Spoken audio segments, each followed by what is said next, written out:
Okay, Pat and I are going, we're doing our breathing exercises right now, which is so important. Anyway, it's time. Okay, what you got? For us to answer your questions with Bring It On. This is your opportunity that you have to log on to CBN.com and send your questions over to Pat. So we're going to start right in with Brad, who writes in and says, Pat, I enjoy working out at the gym, but I would really like to work out from home instead. I'm thinking that even if I just do push-ups and a few daily dumbbell exercises at home, then combine that with running a few times per week, I should, be fine. Do you think that's enough exercise as long as I'm consistent? Well, Brad, it is. I don't know exactly what you're doing, but without question, you can set up something at home. You can have one of those rubber bands for pulling. You can. It doesn't take many weights. You can go to a athletic supply store. I like a weight bench. It's just a bench that you can, lie down on, and you can do all kinds of exercises with low weights. You don't have to have 100-pound stuff. You can take 20 pounds, 15, 25, 30 pounds, whatever, and you can do exercise for your tries, your biceps. You can do stuff for your legs. I mean, your back. It's all there. You can do these things like this. Everything. At home. You know what's so cool, Pat, is I've recently been on this new plan, which I will share later, but not today. And I've actually been working out at home with just bands alone. And before, I would go to the gym 3 to 4 times a week, and I would exercise almost 2 hours each time. And now I'm only exercising a half an hour each time, just with bands, not with weights, and I've gotten greater results doing that. It's incredible. You just have to be consistent and know what you're doing and have a plan. You can do it, and you can do sit-ups. You can do push-ups. You can do all kinds of stuff for your core just at home. It's real easy. Leg lifts, things like this. It's very simple. That's true. A half an hour of running 2 or 3 times a week doesn't hurt either running or jogging.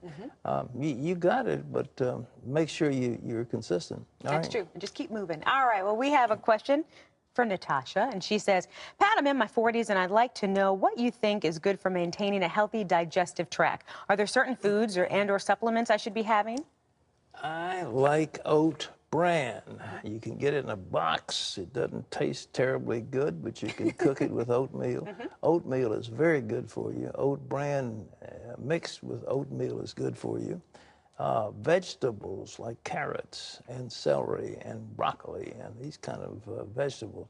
The green stuff. Yeah, the ones with fiber in them can flush through your digestive tract. Stay away from fatty meat. Stay away from sweets. And exercise. If you exercise and drink your 8 glasses of water and so forth, your digestive tract will be just great. Exactly. All right? I'm sure yours is just great.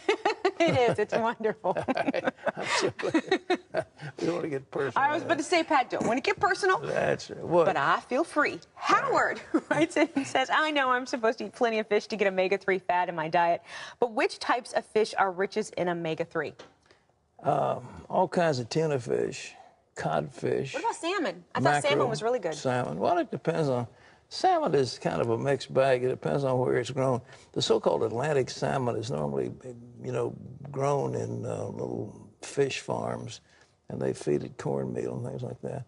But I think so-called cold water fish, the ones I mentioned, cod, mackerel, so forth. But there are a whole lot of fish. You want to be careful of mercury, so that's another consideration. But go ahead. Gotcha. Okay, next question. Lynn writes in, and she says, spas seem to use aromatherapy a lot. Do you think aromatherapy can actually relieve stress and help you relax, or is it just hype?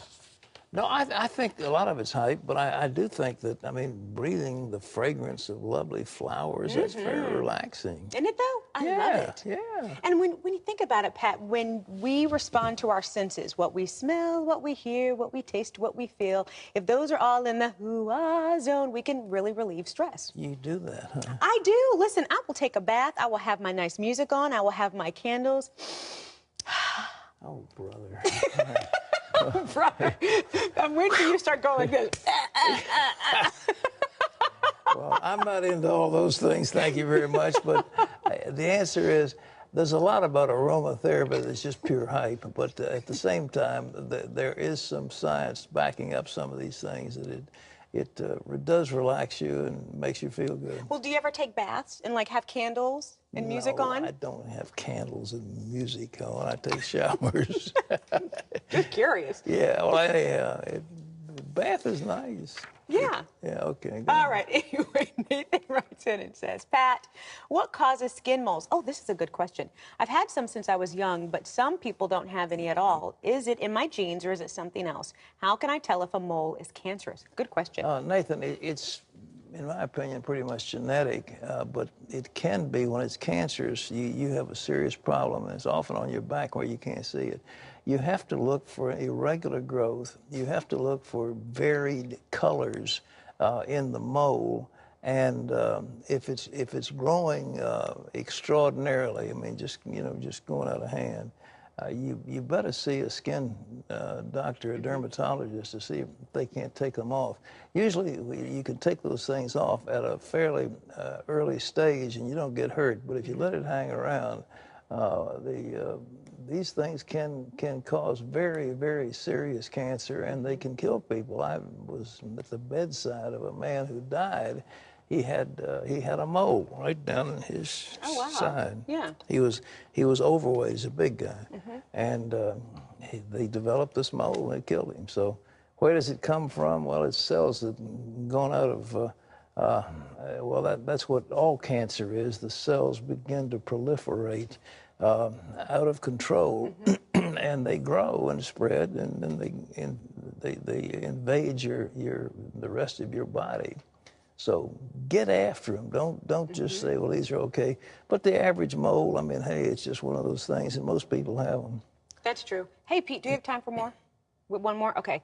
Macular degeneration. That's a big word. Try to say that 3 times fast. Runs in my family, and I want to lower my risk of developing it. I've read I should avoid flaxseed oil. Do you think that's true? First of all, I don't know what macular degeneration is. Well, the macula, part of the eye, it brings you go blind. Okay.